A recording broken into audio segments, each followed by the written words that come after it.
Përshëndetje, mirë se erdhët, mirë se po takohem të dashur miq, motra dhe vëllezër, ja nga Bashkia Adventiste ditës 7. Ju përshëndesim, jemi në vazhdim të serialit të pastorit Stefan Borë për serin e zbulesës 14. Ju kujtohet, Stefan Borë, besoj që e kemi tregu veç në ligjërimet e mëhershme, besoj që ju kujtohet. Dhe ne jemi duke hecur ashtu me hapa të mdhej, pra është tani mësimi numër 6, nga 25 gjësejt sa do t'i kemi, True Foundation of Worship, pra cila mësimi numër 6, cila është baza e adhurimit të vërtet. Pse duhet adhuruar Krijuesi dhe cila është baza e adhurimit të vërtet, pra do të flasim sot.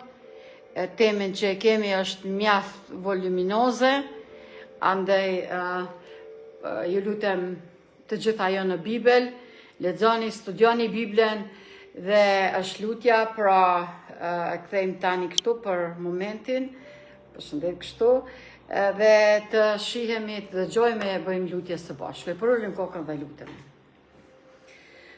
O Zoti i Madh Gjithëvështesh, Ti e ai që e krijues dhe që duhet adhuruar.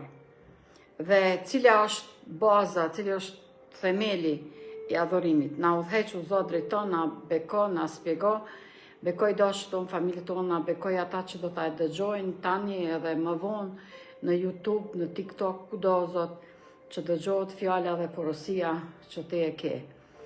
Ndera lavdia takon Ty, të falenderojmë, të adhurojmë në emrin Atit, Birit, Frymës së Shejtë për gjithmonë. Amen. Amen. Okej. E kthejmë me lejen tuaj andej që të mund t'i përcjellim vargjet edhe ndonjë ilustrim që sipas nesh është kështu shumë më rëndësi. Njerëzve nga çdo kombi, fisi, gjuhë, populli i urdhërohet të adhurojnë Krijuesin.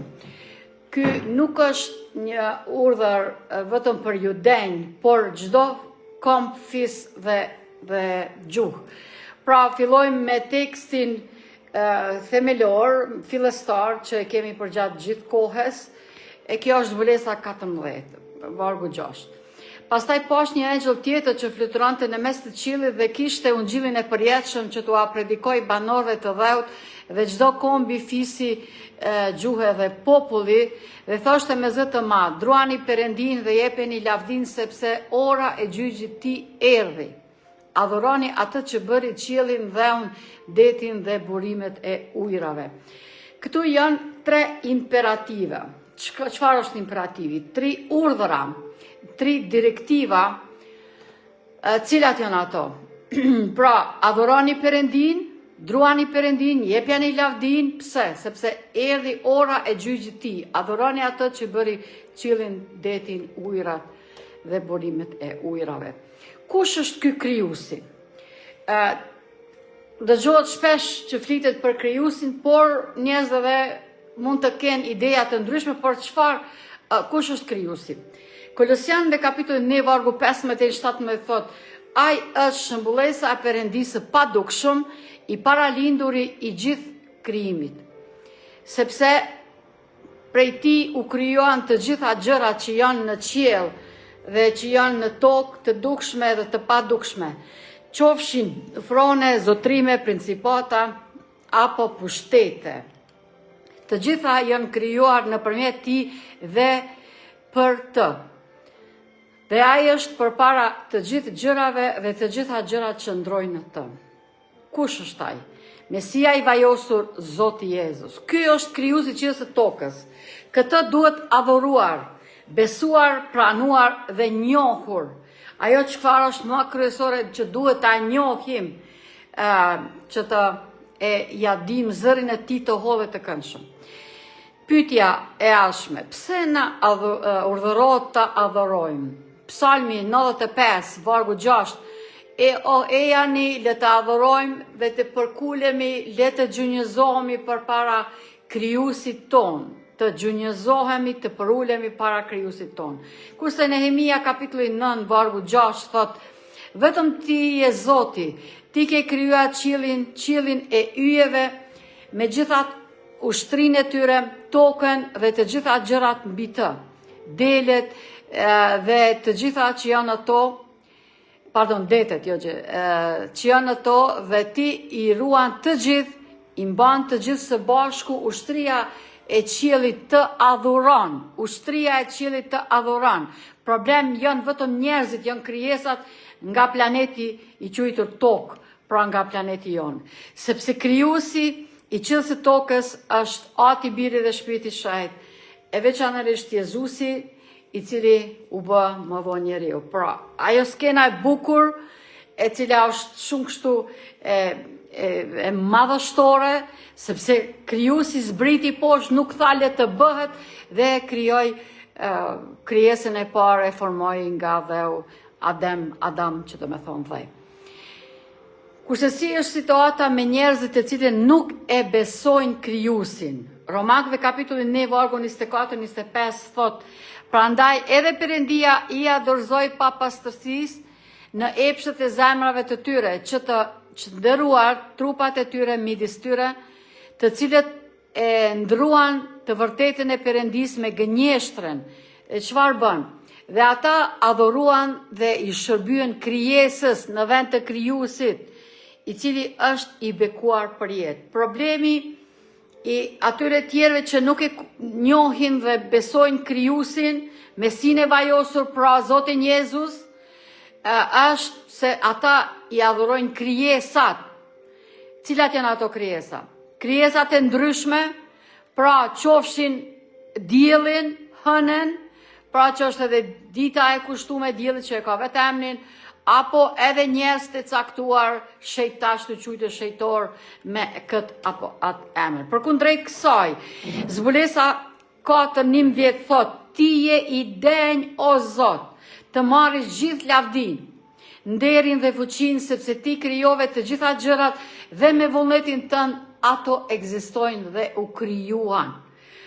Pra ne kemi jetën nga krijuesi jon dhe atia kemi borç frymarrjen në gjoksin ton, trupin ton, jetën dhe kohën. Dhe ti i krijove të gjitha dhe me vullnetin tënd ato ekzistojnë. Mesia i vajosur, Zoti Jezus, krijuesi i qiellit të tokës dhe i universit së bashku me Atin dhe frymën e Shajt. Ai ishte Jezusi krijuesi së bashku me Atin e frymën e Perëndisë. Ai ishte arkitekti dhe Biri ishte ndërtuesi kryesor.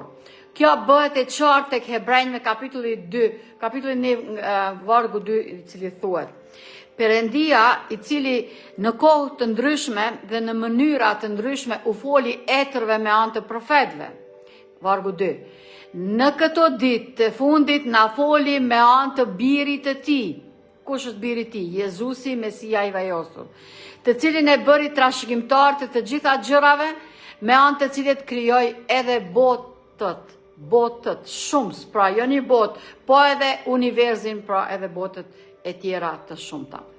Kurse Veprat e Apostujve kapitulli 17 vargu 24-25 thot, Perëndia që krijoi botën dhe të gjithë gjërat në të, duke qenë Zot i qiellit dhe i tokës, nuk banon në tempuj të bërë me duar.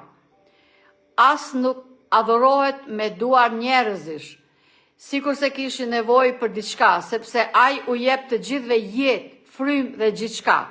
Ai u jep të gjithëve jetë, frymë dhe gjithçka.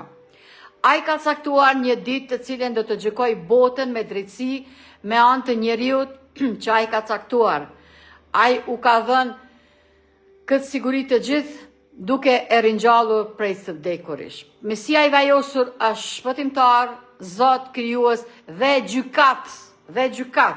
E kemi folur në pak më herët, erdhi ora e gjyqit të tij. Të gjitha këto pra i keni në YouTube, ju lut tek Bashkia Adventiste, dhe ai ja shkeli kokën gjarprit. Jo vetëm që na krijoi, ai e korri edhe fitoren.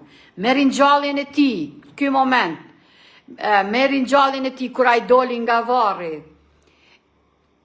ai e siguroi fitoren duke ja shkel kokën gjarpërit. Dhe kjo është shumë e madhe e fuqishme. Ju lutem, mos e harroni këto kurrë dhe keni parasysh dhe mendojeni shpesh në mendjen e zemrën dhe paraftyrojeni vetit. Falenderoni, adhuroni e kapeni, përqafeni fort krijuesin tuaj. Nëse krijimi është motivi për adhurim, atëherë duhet të kthehemi tek historia e krijimit, pra tek Adami e Eva, 6 ditë e para të krijimit. Zanafilla 1:31 thot, atëherë Perëndia pa gjithçka që kishte bërë dhe ja ishte shumë mirë, kështu erdhi mbrëmja e pastaj mëngjesi dita e 6. Kështu përfunduan qielli dhe toka dhe gjithë ushtria e tyre. Perëndia bëri gjithçka në 6 ditë. Ai e përfundoi punën e tij në fund të ditës së 6, kurse dita e 7 i krijimit. Çfarë bëri në ditën e 7 të krijimit? Zanafilla kapitulli 2 vargu 2-3 thuan, dhe ditën e 7 Perëndia e mbaroi veprën e tij që kishte bërë. Dhe Perëndia pushoi pushim shabat, ditën e 7 nga gjithë veprat e tij që kishte bërë. Vargu 3. Pastaj, pasi pushoi, Perëndia bekoi ditën e 7 dhe e shëtroi, sepse e bëri të shajt, sepse kishte pushuar në të. Pushoi, do me thonë shabat, nga gjithë vepra e tij që Perëndia kishte krijuar dhe kishte bërë. Perëndia e bëri të gjithë punën në 6 ditët e para, njeriu nuk bëri asgjë. Pra të gjitha i bëri Perëndia, njeriu nuk bëri asgjë. Perëndia pushoi ditën e 7 dhe pastaj e bëri të shejt. Kjo ishte java e Jezusit përpara se të ishte java e njeriut. Pra ishte java punonjëse. Andaj njeriu edhe pastor Borni e kishte marrë këtë shembull që do ta cekim. Si për shembull, një artist pikturon një vepër arti dhe pastaj nënshkruan punën e tij për ta identifikuar krijuesin. Perëndia vorri firmen e tij në krijim kur krijoi ditën e 7 dhe e bëri të shejt. Pra, krijoi njerëzit, u knaq me ta, këta me krijuesin e tyre, me Zotin Jezus, dhe kështu pra filloi jeta e krijesave tyre njerëzve. Firma apo vula është gjithmonë në fund të dokumentit. E shtuna ishte vula e Krishtit mbi veprën e krijimit. Pra, e shtuna e lutem nuk është hebreje as adventiste. Ne si adventist vërtet e respektojmë ditën, përpiqem ta respektojmë ditën e 7, por ajo nuk është e jona, është biblike, është e vetë e Zotit Jezus. Bëtëm dallimje që Bashkia Adventiste e ka kuptu, besu dhe pranu, dhe normal i përmbahet dhe ju flet të tjerve, ju predikon të tjerve. Çfarë bëri Jezusi në krijim? Jezusi krijoi javën e parë, ai punoi 6 ditë dhe pushoi në të 7-ën. Kjo ishte para se të gjithash java e Jezusit, sepse ai punoi dhe pushoi. Ai pushoi në atë ditë dhe pasi pushoi e bekoi ditën dhe e shëjtroi. E bekoi dhe e shëjtroi. Krijuesi pra pushoi, bekoi, shëjtroi ditën e 7. Dhe ja dha njeriut, njerëzve, tërë njerëzimit, jo një grupi specifik, një kongregacioni, jo, por tërë njerëzimit. Kjo është një keq kuptim. Një pyetje konstatim vërtet interesante që pastor Borni në ligjërimin e tij në lidhje me këtë temë thot, deri vonë, thot pastor Borni, për mua ishte një enigmë pse nuk ka urdhër të drejt për drejt në historinë e Zanafillës që Adami dhe Eva të mbanin sabatin apo ditën e shtune. Por pas një shqyrtimi më të afërt të historisë së krijimit, tani e di se ai nuk i urdhëroi Adamin e Evën të mbanin atë sabatin e parë, ai duhet të shëjtronte atë së parin me pushimin e tij e pastaj mund të jepte ditën e shejt njeriut. Pra, njeriu nuk ishte punu Adami dhe Eva asgjë, andaj Zoti nuk i urdhëroi me njëherë atë drejt në kopsht të Edenit të pushojnë. Ajo ishte bërë të shej ditën e 7, është se Jezusi pushoi në të, ishte pushimi i tij që e bëri të shejt. Vini re provat vërtetuese në urdhërimin e 4 të ligjit të shejt të Perëndis, të dhënë me zërin e tij dhe të shkruar me gishtin e tij. Pra, dekalogu, e dini, besoj këta, 10 urdhërimet në thellësi të zemrës së ligjit të Zotit është simboli i autoritetit tij dhe është i shprehur vullneti i tij. Urdhëra 4 e cila thot, mbaj në mend ditën e 7 për ta shëtruar, do të punosh 6 ditë dhe në ato do të bësh gjithë punën tënde, por dita e 7 është e shtuna e shejt për Zotin Perëndin tënd, nuk do të bësh atë ditë asnjë punë, as ti, as byryt, as bia jote, as shëptoryt, as shëptorja jote, as kafshët e tua, as i huaji brenda portave të tua. Pse? Sepse në 6 ditë Zoti krijoi qiejt dhe tokën, detin dhe gjithçka që është në to, dhe ditën e 7 ai pushoi, prandaj Zoti e ka bekuar ditën e shabatit dhe e ka shëtruar atë. Egzodi 28 deri në 11. Pra, i shkroi Zoti me dorën e vet 2 pllaka guri dhe ja dha Mojsiut. Që Mojsiu pra ti run dhe i vendosi në arkën e beslidhjes. Vula e Zotit, pra e shtuna është vula e Zotit. Dokumenti pa vule nuk është i vlefshëm. Andaj, si kulmi i krijimit ishte dita e shtunë. Vula duhet të ketë, që të jetë vule, duhet të ketë 3 elemente. Cilat janë ato? Duhet të ketë emrin, në 1, në 2 titullin, në 3 territorin e veprimtarisë. Ku e kemi vulen në urdhërën e 4? Ku është vula në urdhërën e 4? Në 1, emri është Zoti Perëndi, në 2, titulli është krijues, edhe në 3, territori i veprimtarisë të tij, cili është qielli dhe toka. Qielli dhe toka. Andaj, dita e 7 përmban vulen e Zotit. Dhe kjo është jo pak e rëndësishme, sepse dokumenti nuk mund të jetë valid pa vule. Nuk mund të jetë valid pa vule. Apo jo, nuk mund të qëndronte i shejt derisa të bënte të shejt. Nuk mund të ndiqte shembullit derisa të jepte shembullit.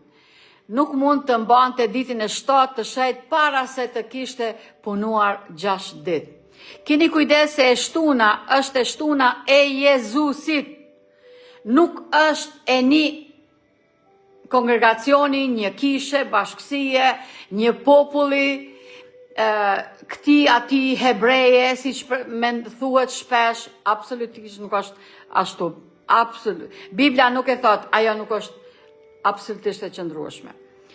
Dita e shtuna e Jezusit para se t'i jipej njeriut, kjo është arsyeja pse quhet e shtuna e Zotit. Perëndis tënë, dhe Jezusi e quan atë ditë dita ime e shejt. Dita ime e shejt. Është dita e Jezusit sepse ai e mbajti atë i pari dhe i përket atij. Andaj është ditë e shejt.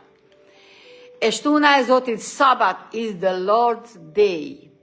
Dhe vargjet e shumta që do të edhe i shohim disa në vazhdim. Dhe Zoti kishte punuar 6 ditë, pastaj pushoi në të 7-ën, duke vendosur kështu një model të përhershëm për të mirën e njerëzimit. Thot Zotri Henry Morris në librin e tij Krijimtaria Biblike faqe 62, shtuna u bë një shenjë dhe kujtesë e krijuesit. Egzodi 31:17 thot, është një shenjë midis meje dhe bijve të Izraelit përgjithmonë, nuk thot ekskluzivisht, sepse në 6 ditë Zoti krijoi qiejt dhe tokën dhe në ditën e 7 pushoi dhe u freskua. Pra, krijuesi jon, Alfa dhe Omega, i pari dhe i fundit, Mesia i vajosur, Zoti Jezus, tha bara, fjala hebreje bara dhe u bë. Dhe për 6 ditë, ditën e 7 pushoi, ishte mëngjesi dhe ishte mbrëmja, është pra për kufizimi kohor. Kurse tek Egzodi, apo libri i 2 i Mojsiut, kapitulli 3, vargu 13-14, Mojsiu flet me Zotin dhe thot, dhe kur të më pyesin se cili është emri ti, i atij Zotit për cilin ti po na flet dhe ke porosi dhe ke ardhur na thuash kështu. Çfarë do t'ju them? Unë, thot Mojsiu. Atëherë Zoti i tha Mojsiut, unë jam ai që jam. Kush është ky? Egoimi. Unë jam JHVH në dhjatën e vjetër, apo egoimi greqisht në dhjatën e re, unë jam. Ju e dini sa Jezusi ka thënë, unë jam rruga, jam jeta e vërteta, jam buka, drita, e kështu me radhë. Pasi krijoi javën dhe të shtunën, Jezusi i dha të dyja njeriut, te Marku kapitulli 2 vargu 27, ne e dim këtë për shkak të Egzodit 20. Çfarë thot Egzodi 20?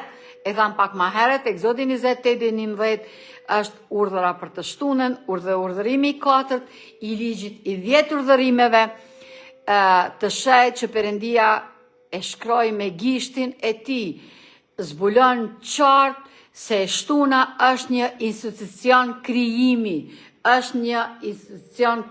pra nuk është e parëndësishme, është të jetë e rëndësishme. Me qëra fjala, adventistët, ne si adventist, nuk jemi të vetme të cilën e besojmë se shtuna është dhënë me krijim. Për shembull, e cituam pak më herët të nderuarin profesor doktor Henry Morris, shkencëtar ungjillor, vllau jon evangelist ungjillor shqip, themeluesi i Institutit Krijimtaria Biblike në Dallas, në shtetet e USA, në Shtetet e Bashkuara të Amerikës, i nderuari profesor Henry, i cili ishte pra krishter ungjillor, por ishte edhe mbrojtës i vendosur i një krijimi të mirëfillt në 6 ditë të mirëfillta, dhe është themeluesi i institucionit për kërkime të krijimit në lidhje me urdhën e 4. Ja, këtu është original, Institution for Recreation Research Remark about 4 Commandments. Në librin e tij, Zotri Henry Morris, Biblical Creation, në faqe 61-62 thot një citat që e kemi përpara, me kalimin e shekujve, sabati apo e shtuna, sabat pushim apo e shtuna, përfundimisht u shoqërua pothuajse ekskluzivisht me ceremonit fetare të kombit të Izraelit.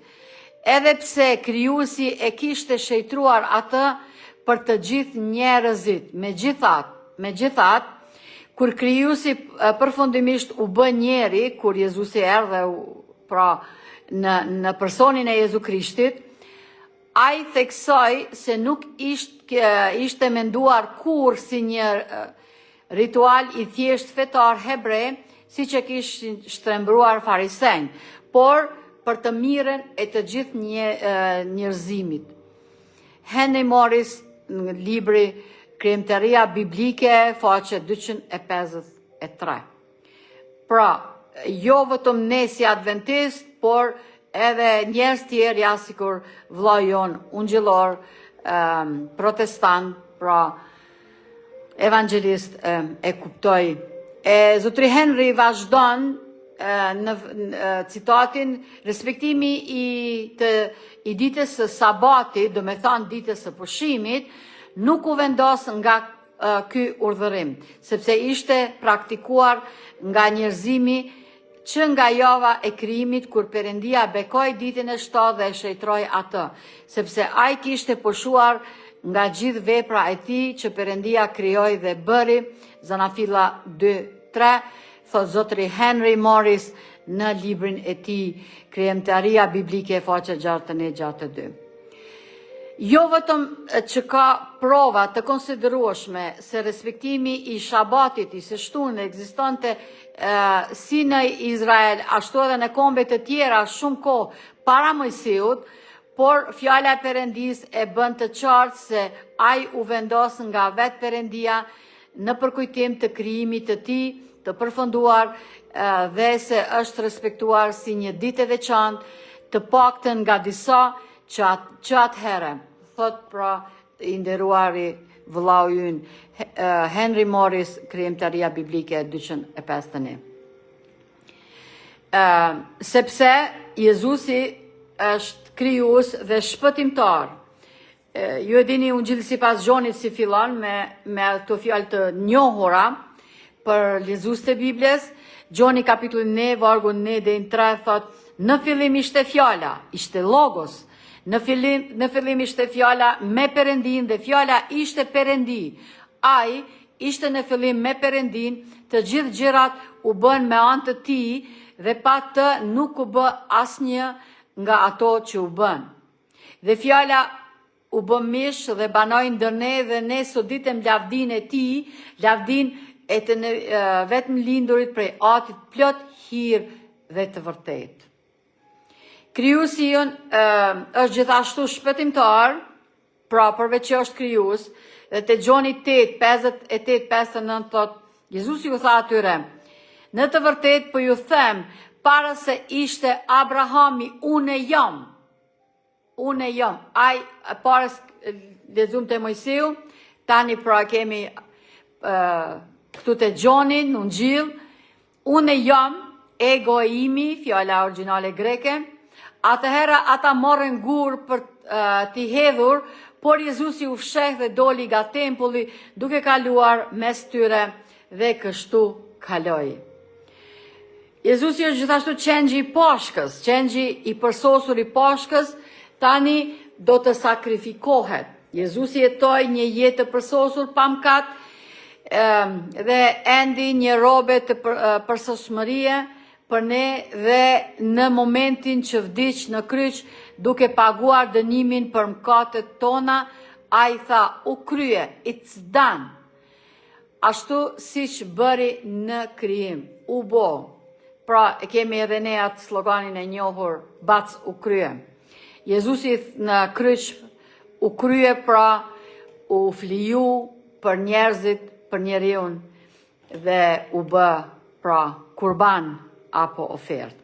Pyetja kryesore është në cilën ditë dhe orë tha ai u krye.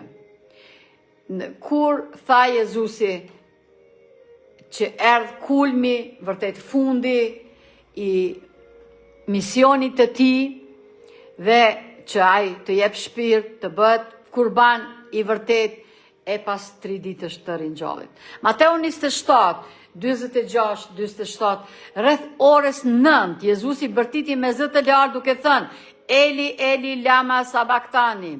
Do me thënë, Perëndia im, pse më ke braktisur. Ishin momente të vështira dhe ai pra dha jetë, dha frym që të ringjallet kur t'i vjen koha.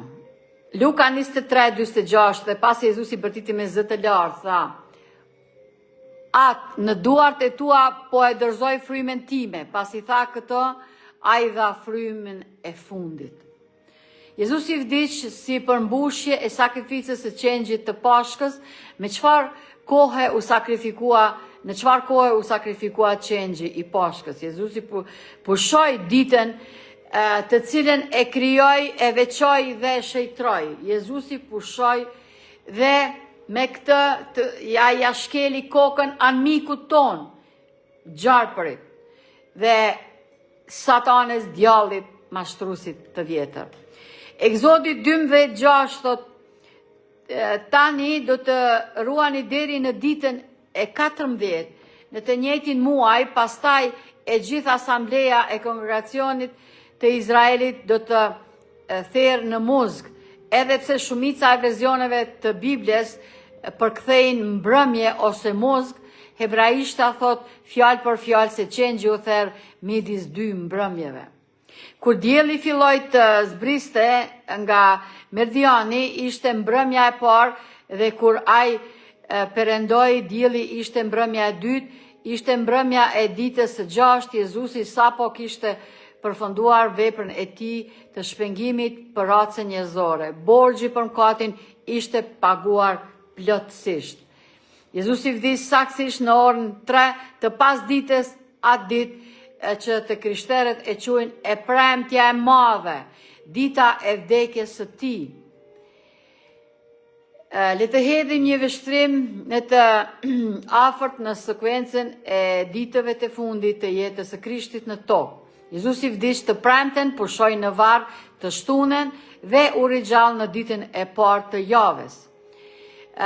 Gjoni 19:30 thotë, kur Jezusi mori verën e tha, u krye dhe duke ulur kokën dha frym. Pra, Luka 23, 54, 56 thot se ishte dita e pregaditjes dhe shtuna po fillonte, pra ishte dita e pregaditjes një ditë para së shtunës, që është i bie dita e pregaditjes apo dita e premte, kurse sabati është dita e 7, dita e pushimit dhe dita pra, kemi ditën e pregaditjes, që është e premtja, sabati dita e shtunë, dita e pushimit, dhe dita e parë e javës, që është e dielja.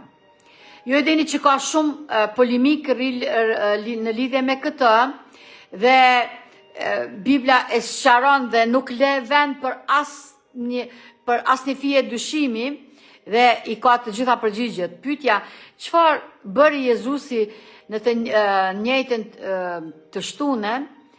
Duhet të kthehemi tek Egzodi 16 për të zbuluar. Egzodi 16, 19, 20 thotë, dhe Mojsiu tha, askush të mos lër asgjë prej saj deri në mëngjes, pra prej manës që do të mbledhni. Ju e dini që ata janë ushqy me manë, me bukë nga qielli, kurse ishte urdha që të premten të mbledhin 2 fish, që të ka dhe për shtunën, sepse çdo ditë kam mbledh aq sa kam pas nevojë, aq ushqim sa racione ju nevojiten. Megjithatë, ata nuk e dëgjuan Mojsiun, populli, por disa prej tyre kanë lënë një pjesë të saj deri në mëngjes dhe ajo prodhoi krimba dhe erë të keqe, sepse u myk. Disa njerëz që donin të sprovonin dhe nuk bindeshin, pra pse të dalim të mbledhim çdo ditë, mbledhim sot kemi edhe për nesër, por urdhra ishte që të mbledhet 6 ditë, kurse ditën e 7, ditën e 6, vetëm ditën e 6 mbledhet edhe për nesër 2 fish, e jo edhe ditëve tjera. Kurse ata nuk ju binden dhe disa prej tyre pra mbledhen 2 fish dhe nesrit ajo u zi krimba dhe u myk, pra nuk ishte për përdorim. Atëhere ai u tha atyre, kështu thot Zoti, nesër është pushimi i së shtunës, një e shtune e shajt për Zotin, piqni ata që do të piqni sot dhe zijeni ata që do të zijeni dhe ruajeni për veti gjithçka që mbetet, që të ruhet deri në mëngjes. Kështu e ruajtën deri në mëngjes, siç kishte urdhëruar Mojsiu, dhe nuk pati erë të keqe as krimba në të. Pra, kur të premten përgatitej ushqimi për të shtunën, ai mbeti i mirë, i freskët, i këndshëm, normal, por ku nëse ditëve tjera ata mbledhin 2 fish, ajo zihej krym dhe i vinte erë e keqe. Pyetja kryesore është kjo, çfarë simbolizonte ose përfaqësonte mana? Ajo që shumica e komentuesve kanë humbur është se kjo ishte një profeci e bukur mesianike, sepse Jezusi e dini që ka thënë tek Gjoni 6:5, unë jam buka e gjallë që zbriti nga qielli. Nëse ndokush ha bukë nga kjo bukë do të jetoj për gjithmonë dhe buka që unë do të ha është mishi im të cilin do të jap për jetën e botës. Pra, Jezusi është buka që zbriti nga qielli. Mësimet e tia, fjalët e tia, veprat e tia, besimi tek ai dhe darka e Zotit, që janë simbolet e trupit dhe gjakut tij. Kurse Psalmi 16 vargu 8 deri në 10 thot: Unë e kam vënë Zotin gjithmonë përpara meje, sepse ai është në të djathtën time. Unë nuk do të lëkundem, prandaj zemra ime do të gëzohet dhe lavdia ime ngazëllon. Edhe mishi im do të prehet në shpresë, sepse ti nuk do të lësh shpirtin tim në sheol, pra në varr, nuk do të më braktis në varr dhe as nuk do të më lësh që i shejti yt të shoh prishjen. Pse mishi i Jezusit nuk përjetoi prishje? Mishi i Jezusit nuk po përjetonte prishje, ndërsa ai pushoi në varr të shtunën, sepse ai ishte mana, buka e gjallë. Ai tha, shprehimisht, mishi im do të prehet në shpresë, që lexuam te Psalmi 16:9, ata duhej të pushonin në atë ditë që kishte bërë Jezusi. Kurse Veprat e Apostujve kapitulli 2 vargu 25 dhe 27 flet, sepse Davidi thot për të, unë e kam parë Zotin gjithmonë para atit tim. Sepse Davidi thot për të, e kam parë Zotin gjithmonë përpara fytyrës sime, sepse ai është në të djathtën time që të mos lëkundem. Prandaj zemra ime u gëzua dhe gjuha ime ngazëlloi. Për më tepër edhe mishi im do të pushoj në shpresë, sepse ti nuk do të lësh shpirti im në Hades, në varr, as nuk do të lejosh që i shejti yt të shoh prishjen, pra Jezusi trupi i tij ka mbet ashtu komplet i paprishur. Veprat e Apostujve kapitulli 2 vargu 31 thot, duke parë atë që do të vinte, ai foli për ringjalljen e Krishtit dhe ai nuk u braktis në varr, as trupi i tij nuk po kolbjen. Argumenti është se shtuna është një ditë disa thonë shtunja më mirë të mbajnë ditën e dielles se e mbajnë të gjithë, e shtunja ato nuk e mban kush. Por Jezusi ishte përpjekur të thoshte atyre se do të vdiste dhe do të ringjallte ditën e parë. Së fundi e diela nuk ishte një ditë e lumtur, sepse ata as nuk besonin se Jezusi ishte ringjallur deri të dielën në mbrëmje. Derisa filloi pra dita e dytë e javës, që është dita e hënë. Nëse do të kishin kuptuar vërtet episodin e manës, mënyra se si pushuan do të kishte qenë ndryshe. Do të kishte qenë një pushim pritje të gëzueshme. Ata do të kishin hyrë vërtet në pushimin e Perëndis, krijuesi ishte Jezusi, kështu që ky ishte pushimi i Jezusit. Problemi është se ata e lexuan dhjetën e vjetër pa Krishtin. Dhe pastaj ai u ringjall ditën e parë të javës. Disa thonë se Jezusi e zgjodhi të dielën si ditën e ringjalljes së tij, sepse donte që kisha e tij të respektonte të dielën si ditë pushimi për të përkujtuar ringjalljen. Por tani e shohim se dita e rëndësishme nuk është e diela, por e shtuna. Nëse ai do të pushonte në varr, do të duhej të ringjalljen të dielën dhe Pentakosti apo dita 50 më vonë do të duhej të ishte gjithashtu të dielën.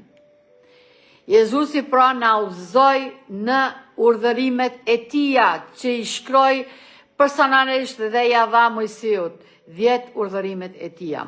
Dita kyçe nuk ishte e diela, por e shtuna. Të krishterët mendojnë se Jezusi u ringjall të dielën sepse ai donte të bënte të dielën të veçantë, por kjo nuk është biblike, nuk qëndron as pak.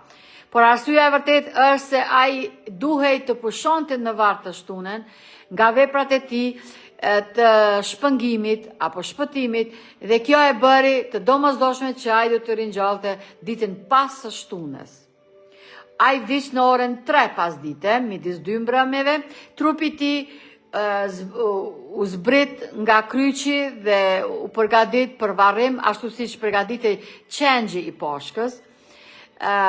Argumenti tjetër është pak para perëndimit të diellit, trupi i tij u varros, ai pushoi nga veprat e tij të shpëngimit në varr gjithë ditën e shtunë dhe trupi i tij nuk po prishjen sepse ishte mana e gjallë.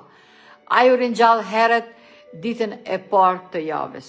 Të krishterët flasin për të dielën e palmave, të mërkurën e hirit, të ejtën e shejt, të premtën e madhe, të dielën e ringjalljes, por e shtuna humbet këtu në këtë rëmuj. Në një rëmuj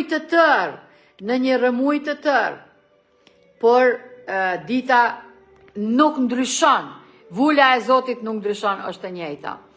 Jezusi është ai mësuesi jon i cili na mëson dhe ne duhet t'i drejtohemi atij, të kërkojmë përgjigje dhe ai është i gjallë dhe i vërtet. Jo vetëm në Bibël, por edhe personalisht do na jap përgjigje. Ju lutem, kërkojeni nga Zoti ynë. Nuk është humbur kur, është gjithmonë sabati e shtuna e Zotit. Nëse sabati sot nuk është e njëjta ditë, atëherë as e diela nuk është e njëjta ditë. Jezusi nuk do ta kishte mbrojtur ditën e gabuar, patjetër që jo. Sabati, adhurimi dhe gjykimi janë të lidhura.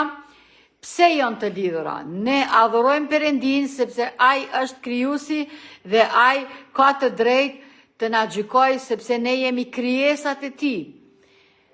Ai ka të drejtë të ne adhurimit ton dhe të drejtën të na gjykojë. Kjo është çështja themelore. Satanai, djalli, dreqi, gjarpëri, është përpjekur të fshehë kujtesën e Krishtit në botën bashkëkohore. Ai, Satanai, shejtani, djalli, si do qoftë, ai dëshiron të zhduk nga mendjet e njerëzve krijuesin, kështu që përpiqet të fshehë shenjën. Ai dëshiron që njerëzit të mendojnë se nuk janë përgjegjës ndaj krijuesit dhe për këtë arsye nuk do të gjykohen si krijesa. Çka është një jo e vërtet shumë e madhe. Armiku Satanai e ka sulmuar gjithmonë dhe sulmon të shtunën sepse kjo është vula e Zotit. Dhe kur flet shpesh me njerëzit thonë në rregull, na duhet t'i respektojmë urdhra 5, t'i respektojmë prindërit, duhet të mos vrojmë, duhet të mos bëjmë jo moral, mos të gënjejmë, mos të vjedhim, mos të dëshmojmë rrejshëm, mos të lakmojmë, mos bëjmë figura, piktura, mos të marrim kot emrin e Zotit, të kemi vetëm një Zot, por jo të shtunën, duhet të dielën. Çka është një absurd. Janë ofruar të gjitha llojet e teorive, evolucioni, darwinizmi, projektimi inteligjent, inteligjenca artificiale, ekuilibri i pandërprer, krijimi progresiv me periudha kohore. Kjo është shumë me rëndësi.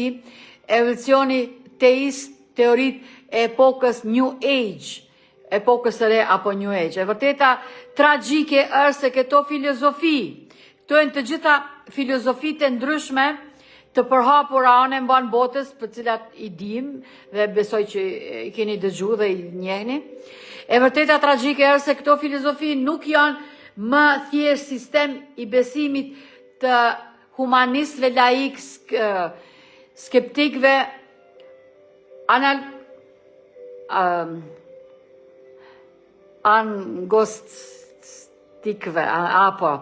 agnostik dhe agnostikëve, ateistëve, materialistëve dhe evolucionistëve.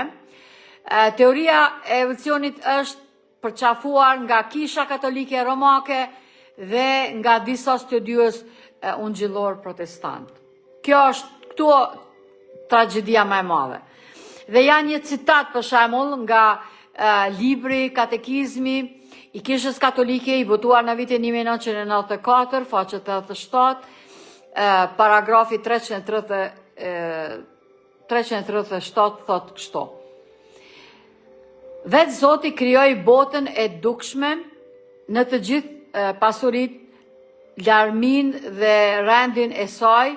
Shkrimi shajt paraqet veprën e krijuesit në mënyrë simbolike si një vazhdimsi prej 6 ditësh punë hynore të përfunduara nga pushimi i ditës së 7, thot krijimi, thot ky citat, kurse mesazhi i John Paulit II i dhënë Akademisë së Papatit të Shkencave me 22 tetor të vitit 1996, thot: është me të vërtet e jashtëzakonshme që kjo teori është pranuar në mënyrë progresive nga studiuesit pas një serie zbulimesh në fusha të ndryshme të dijes.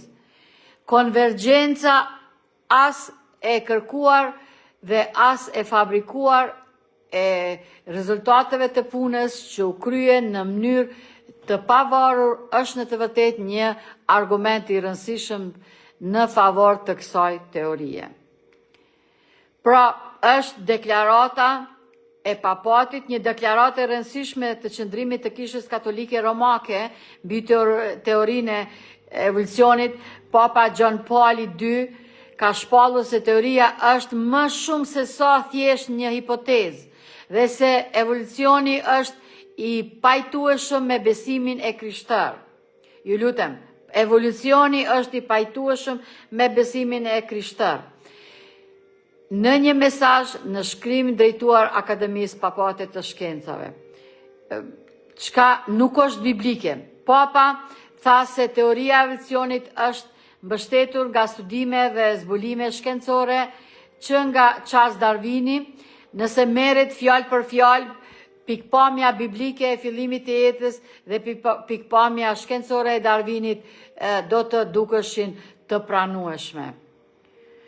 Në zanafill krijimi botës dhe i Adamit, njeriu të parë, zgjati 6 ditë. Procesi i evolucionit, i mutacionit gjenetik dhe përzgjedhjes natyrore, mbijetesa dhe përhapja e speceve të reja më të përshtatshme ka zgjatur miliarda vjet, ju lutem.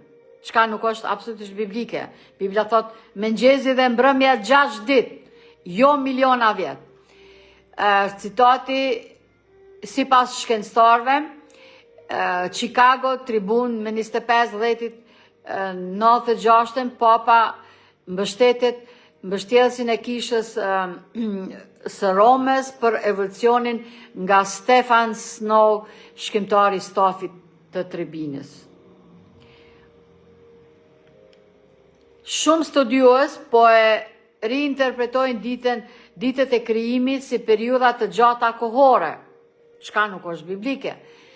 Shumë studiues biblik që përdorin metoden kritike, historike, as nuk besojnë se Mojsiu shkroi zanafillën. Pra, shumë keq. Shumë prej tyre janë të gatshëm të pranojnë se shkrimtari i zanafillës besonte se ditët e krijimit ishin ditë 24 orëshe të një pas njëshme, të vazhdueshme, por ata thonë se shkrimtari kishte gabim. Edhe që Biblia shumë qartë thot ishte mëngjesi e më pastaj ishte mbrëmja. Pra, mëngjesi dhe mbrëmja, jo miliarda vjet. Leksionet hebraike Holiday Brown Drive Brings i përcaktoi ditët e zanafillës si ditë 24 orëshme të një pas njëshme, mbrëmje dhe mëngjes. Fjala ditë me një mbiemër numëror rreth 150 herë në Dhjatën e Vjetër, gjithmonë i referohet një dite të mirëfillt, pa përjashtime. Pra, ashtu si që thot urdhri i katërt. Në fund të fundit, a keni besim në Bibël si fjalën e Zotit? E shtuna është shenjë e së ardhmes. Si thot edhe lexojmë te Isaia 66, 22, 23, i cili thot: sepse ashtu si në si qiejt e ri dhe toka e re, po është fjala kur përfundon e tëra kjo dram e kësaj planete dhe të fillon jeta e re, jeta e përjetshme, qielli i ri dhe toka e re që unë, Zoti, do të bëj, do të janë të qëndrueshme para meje, thot Zoti, kështu do të janë pasardhësit tuaj dhe emri juaj. Vargu 23 te Isaia 66, dhe do të ndodhë që nga një hën e re në tjetrën dhe nga një e shtunë në tjetrën, çdo mish do të vijë të bjerë në gjunjë para meje, thot Zoti. Pra, e shtuna do të jetë ajo e veçanta, e veçuara, madje edhe në jetën e përjetshme, pra në qiell. Kurse Zbulesa 22:2 thot, dhe më tregoi një lumë, Gjoni, i cili shkroi Zbulesën, thot, më tregoi një lumë të pastër ujë jete, të kthjellë si kristali që rrjedhte nga froni Perëndis dhe i qengjit në mes të rrugës së tij, dhe në të dyja anët e lumit ishte pema e jetës që jepte 12 fruta, secila pemë jepte frutin e saj çdo muaj. Pra, përkufizimi kohor do të vazhdoj madje edhe në qiell. Do të thot, do të ketë muaj në tokën e re, kështu që kjo duhet të nënkuptojë se do të ketë edhe ditë dhe vite. Çfarë bëjmë në Zbulesën 21-23? Ja, qyteti i ri, Jerusalemi i ri, qyteti i arit me 12 porta, me gurë të çmueshëm dhe numëron aty, ku nuk ka dhimbje, vujtje, vdekje, dhe kjo është gjëra më e shtrejta dhe e bukura. Do të shohim krijimin e qiejve të ri dhe tokës së re, pastaj do të vim nga muaj në muaj dhe nga e shtuna në të shtuna, do me thonë, për të adhuruar para Zotit. Çështja e fundit do të jetë mbi adhurimin. Të dashur motra dhe vëllezër, kemi kujdes, sepse nuk o çështje e parëndësishme, madje çështje e jetës apo vdekjes, to be or not to be. Zbulesa 14:7, adhuroni atë që krijoi qiellin dhe tokën, detin dhe burimet e ujrave, jo dikë tjetër. Kurse Zbulesa 14:9, kushdo që adhuron bishën dhe dhe shëmbëltyrën e saj do të merr dëmkën në ball ose në dorë, do të pi edhe ai vetë nga vera e zemrimit të Perëndis, e cila është derdhur e pa ngopur në kupën e zemrimit të tij. Nuk mund të flasësh për adhurimin pa folur për të shtunën. Dy shenja rivale, një e vërtet dhe një e falsifikuar. Ato që ndrojnë në skajet e kundërta të javës, njëra u vendos nga Perëndia para mkatit dhe tjetra nga njeriu i mkatit në shekujt e hershëm të Krishtër. Dita që mban përcakton autoritetin e kujt pranon dhe kë adhuron. Dhe përfundon Zbulesa me 21 vargu 23, qyteti nuk kishte nevojë për diell, as për hën, që të ndriçonin në të, sepse lavdia e Perëndis e ndriçonte atë, qengji është ndriçuesi i tij. Jezusi është ai që do të ndriçojë.